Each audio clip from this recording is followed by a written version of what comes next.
NBC News has an exclusive look into secret Facebook groups where far-right ideologies and conspiracies are apparently spreading amongst some of the most elite units across the U.S. military. NBC News White House correspondent Carol Lee joins us now with more on her exclusive reporting. Carol, good morning. This is so disturbing. Now, you and your team reviewed these secret Facebook groups that are meant for special operations forces. What did you find?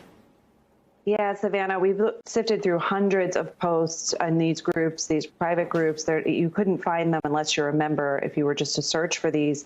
And what we found were things like racist commentary, particularly about the Secretary of Defense, Lloyd Austin, political leadership, sexist commentary. We found things, even QAnon conspiracy theories, a lot of support for the false claims that there was fraud in the 2020 election. And so, you know, a lot of Americans think of these troops as the most elite, they're the most revered. And yet when you look at what's happening behind closed doors among a segment of them, there's some really disturbing material there.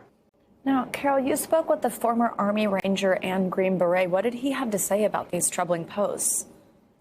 That's right. We spoke with Jack Murphy. He said that this is something that is particularly dangerous among special forces, just given how specially trained they are, the types of training they have, and the skills that they have. And he said that this is something particularly when it comes to QAnon, because you swear an oath to QAnon, and you also, part of the whole conspiracy theory is that you're fighting against the government, that it's really actually extremely dangerous. Take a listen.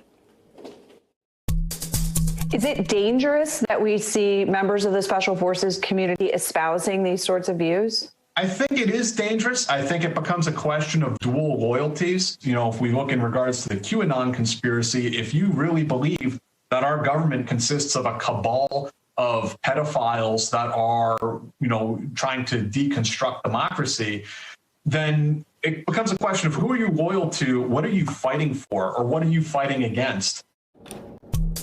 Now, the military, the Pentagon's trying to get their arms around this problem. They don't have good data about it. They haven't done a great job of trying to root this type of behavior out. They did announce last week some new measures. They're going to try to screen recruits better, for instance, Savannah, and also give veterans, outgoing members of the military, some information to understand how they might be targeted by these extremist groups. I mean, screening better certainly sounds like a good first step. Carol, what's the Pentagon saying about this?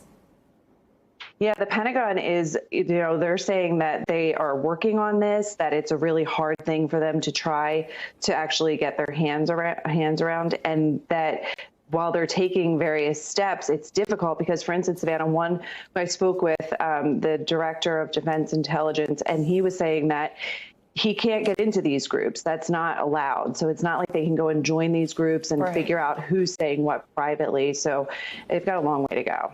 Well, Carol, you were able to get in there and give us this exclusive and very important reporting. Thank you so much.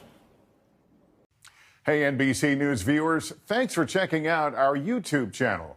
Subscribe by clicking on that button down here and click on any of the videos over here to watch the latest interviews, show highlights, and digital exclusives. Thanks for watching.